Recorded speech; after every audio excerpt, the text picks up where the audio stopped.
Ya, J, berikut kami. Selamat pagi buat kita semua.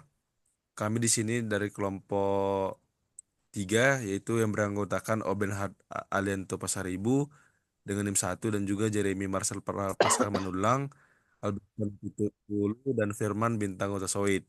Di sini kami ingin mempresentasikan hasil kerja kami terkait mata kuliah KEPAL ataupun keamanan perangkat lunak. Next.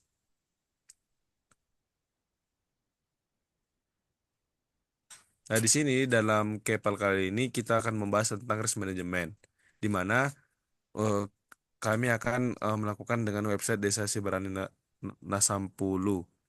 Tapi ini berfokus untuk keamanan perangkat lunak untuk website Desa Sibarani Nasampulu menggunakan metodologi Risk Management Framework atau bisa disebut dengan RMF. Selanjutnya, nah, mengapa sih keamanan penting?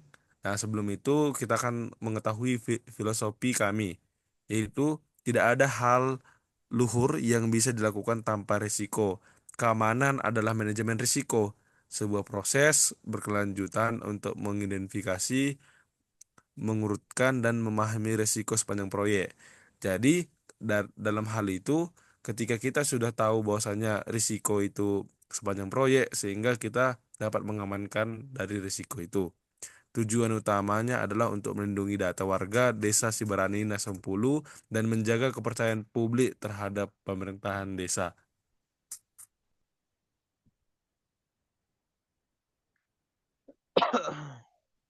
Nah, baiklah, saya akan melanjutkan. Untuk tahapan pertamanya yaitu memahami konteks bisnis ya, dari si website Desa Nasa 10 tadi.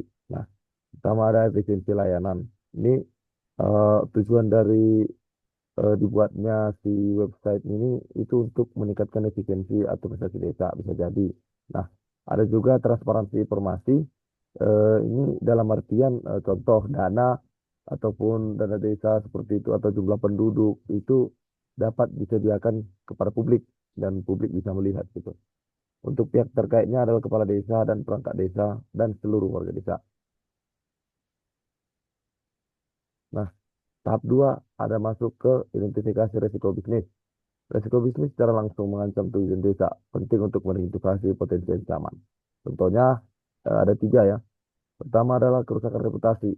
Contohnya berita hoax mulai muncul karena website dibajak atau jadinya dalam istilah merusak citra desa seperti itu.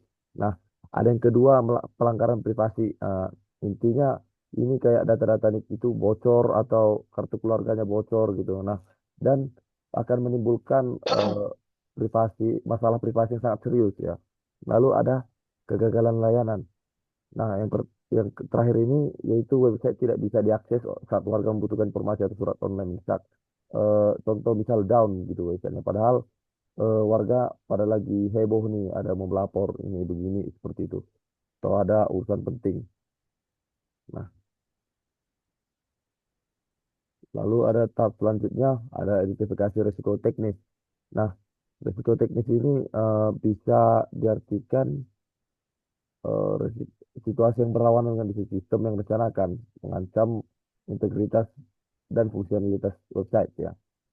Nah, yang pertama ada modifikasi tanpa izin. Di sini penyerang mengubah data sesuka hati ya. Nah, dan mengganggu akurasi informasi itu. Lalu ada kelemahan kata sandi. Adminnya contoh pakai apa namanya? Sandi yang gampang sekali ditebak. Contohnya kayak 00000 atau mungkin ABCD gitu. Nah, jadi akan tertimbul celah keamanan. Lalu ada susceptibility DOS atau website mudah tumbang jika menerima banyak kunjungan serentak atau down ya, bisa dibilangnya server down. Ya, akan dilanjutkan oleh teman saya. Baik, selanjutnya itu di tahap ketiga yaitu sintesis dan urutan prioritas atau NIST, di mana prioritas risiko itu ditentukan berdasarkan peluang atau likelihood dari dampak atau impact terhadap bisnis desa.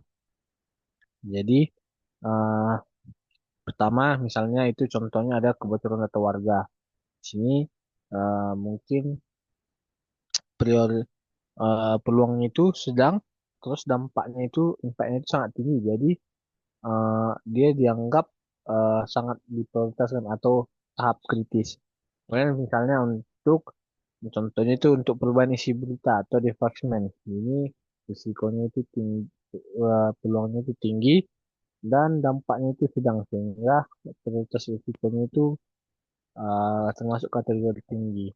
Kemudian ada yang namanya website lambat atau downtime. Nah, di sini peluangnya itu rendah dan dampaknya juga rendah gitu. Jadi prioritas risikonya itu termasuk ke dalam tingkatan yang rendah. Next. Nah, di tahap keempat yaitu strategi mitigasi risiko. Nah, di mana di strategi mitigasi ini berfokus pada pengelolaan risiko yang ada sehingga dapat teridentifikasi dengan metode yang efektif dan efisien. Jadi, misalnya itu ada di efektivitas biaya, di mana kita dapat mengutamakan metode dengan cakupan cukup besar dan biaya rendah. Kemudian strategi selanjutnya itu misalnya di input validation, yaitu kita dapat menerapkan strategi validasi input untuk mencegah pencurian data. Kemudian ada multifaktor authentication atau MFA yang digunakan untuk meningkatkan keamanan login. Selanjutnya akan dijelaskan oleh teman saya. Oke, jadi pada tahap kelima ini kita masuk dalam tahap perbaikan dan validasi sistem. Jadi setelah risiko keamanan diidentifikasi sebelumnya, langkah pertama itu adalah melakukan perbaikan pada kode, program, atau artefak sistem yang bermasalah. Misalnya memperbaiki error coding, menutup celah keamanan, atau memperbarui konfigurasi sistem. Lalu setelah perbaikan dilakukan, tahap berikutnya adalah melakukan validasi melalui security system. Tujuannya itu untuk memastikan bahwa solusi yang diterapkan benar-benar efektif dan tidak menimbulkan celah baru. Lalu testing ini bisa berupa pengujian penetrasi, audit keamanan, atau simulasi serangan. Dengan begitu, sistem dapat dipastikan lebih aman sebelum digunakan secara luas. Lanjut, slide next. Jadi pada contoh kasus ini itu ada terkait dengan risiko keamanan akun admin. Masalahnya itu adalah perangkat desa, khususnya admin website desa masih memiliki keamanan digital yang relatif rendah. Hal ini meningkatkan risiko akun admin diretas atau disalahgunakan. Jadi sebagai strategi mitigasi, diterapkan fitur verifikasi tambahan saat login, misalnya multifaktor authentication atau MFA. Lalu, walaupun password diketahui pihak lain, mereka tetap tidak bisa masuk tanpa kode verifikasi tambahan dari perangkat asli admin. Hasilnya, keamanan akan menjadi lebih kuat dan risiko akses ilegal dapat diminimalkan. Next. Jadi kesimpulan yang dapat kita ambil sebagai manajemen risiko keamanan bukan proses sekali selesai, tetapi proses berkelanjutan yang harus dipantau dan diperbarui. Ada beberapa rencana yang harus kita tindak lanjut, yaitu yang pertama adalah audit keamanan berkala, yaitu pemeriksaan rutin terutama setelah ada penambahan fitur baru. Baru yang kedua pemantauan berkelanjutan, yaitu untuk mendeteksi potensi ancaman sejak dini. Lalu yang terakhir itu pembaruan strategi keamanan, yaitu dengan cara mengikuti perkembangan teknologi dan pola serangan yang terus berubah. Dengan pendekatan berkelanjutan ini, sistem diharapkan tetap aman, stabil, dan dapat dipercaya oleh pengguna. Sekian dari presentasi dari kelompok kami. Mohon maaf apabila ada kesalahan kata. Terima kasih.